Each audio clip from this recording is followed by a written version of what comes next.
ఒక కొత్త ప్లాట్ఫామ్ ఇస్తోంది. ఎవరికి? మ్యూచువల్ ఫండ్స్ లో ఇన్వెస్ట్మెంట్ చేసి లాంగ్ హోల్డింగ్ డిజిటలైజేషన్ చేయకుండా, డీమ్యాట్ చేయకుండా మాన్యువల్ గా ఉన్న వాటికి ఒక ప్లాట్ఫామ్ క్రియేట్ చేసి వాటి ద్వారా ఒక ట్రేస్ చేసి ఇన్యాక్టివ్ ని, అన్క్లెయిమ్ ని మళ్ళీ ఫోలియోస్ యాక్టివ్ లో తేయడానికి ప్రయత్నిస్తోంది. అది ఎట్లా? Mutual fund investment trading and retrieval assistant. అంటే ఇన్వెస్టర్స్ ని ట్రాక్ చేస్తూ వాళ్ళు కొంతమంది మర్చిపోతారు కదా, ఎప్పుడో లాంగ్ బ్యాక్ పెట్టిన వాళ్ళు మర్చిపోతారు కాబట్టి అవన్నీ మళ్ళీ లైమ్ లైట్ లో తేయడానికి ఒక ప్రాసెస్ ని తెస్తుంది. అంటే ప్రీవియస్ గా మాన్యువల్ గా ఫిజికల్ ఫామ్ లో చేసేవాళ్ళు, కేవైసీ డీటెయిల్స్ ఉండేవి కాదు, మెయిల్ ఐడి లేదు, ఫోన్ నెంబర్ లేవు, personal information is out of date.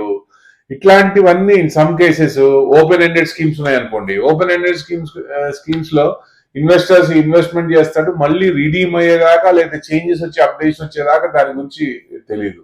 So ఇట్లాంటివన్నీ కూడా ఈ సెబీ న్యూ ప్లాట్ఫామ్ చేసి వాటిని అన్ని అడ్రస్ చేస్తూ ఇండస్ట్రియల్ లెవెల్లో ఎక్కడున్నా కానీ మొత్తం సెర్చ్ చేసి ఒక నేమ్ తో మనకి అవుట్పుట్ ఇస్తుంది. So it's very good sign mutual fund investors కి అందరికి. ఎందుకంటే ఇదివరకు పాత కాలంలో ఎవరు చెప్పేవాళ్ళు కాదు, ఇప్పుడు ఫ్యామిలీస్ కి అదర్ మెంబర్స్ చెప్పేవాళ్ళు కాదు.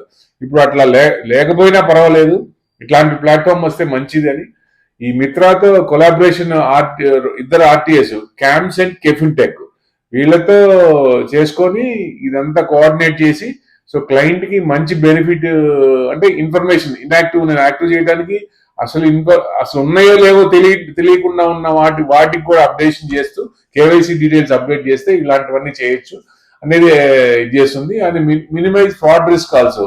అంటే ఇన్యాక్టివ్ ఫోలియోస్ ఉన్నాయి, అంటే పాతవి ఉంటాయి కదా, మర్చిపోయినవి కానీ రీడీమ్ చేయకుండా ఉండటానికి కానీ ఇట్లాంటివన్నీ ఉంటాయి కాబట్టి వాటిని చేయొచ్చు అనే ఉద్దేశంతో మన మ్యూచువల్ ఫండ్ మొత్తం పాతవన్నీ రివైవ్ చేయడానికి ఇట్లా చేస్తుంది. It's a very good sign. Investors కి ఇది మంచిది. అంటే ఇవి ఎట్లా? క్యామ్స్, కెఫిన్ ద్వారా యాక్సెసిబుల్ ఇన్ సెవరల్ ప్లాట్ఫామ్స్. ఎక్కడెక్కడ? మ్యూచువల్ ఫండ్ సెంట్రల్ లో, ఏఎంసీలో అండ్ యాంఫీ సైట్ లో.